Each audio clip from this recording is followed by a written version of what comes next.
વિક્રમ વિક્રમ તારા લગનમાં ડાન્સ કર્યા વગર નહીં જાઉં બેટા, નહીં જાઉં.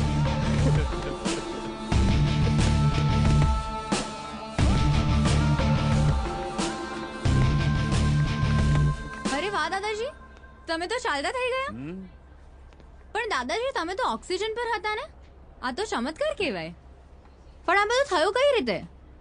વિક્રમની લાગણી અને પ્રેમને કારણે જ હું સાજો થઈ ગયો. ખરેખર તમારી પ્રેમ ને લાગણીઓની દવાઓ અમારી મેડિસિન કરતાં પણ વધુ અસરકારક છે.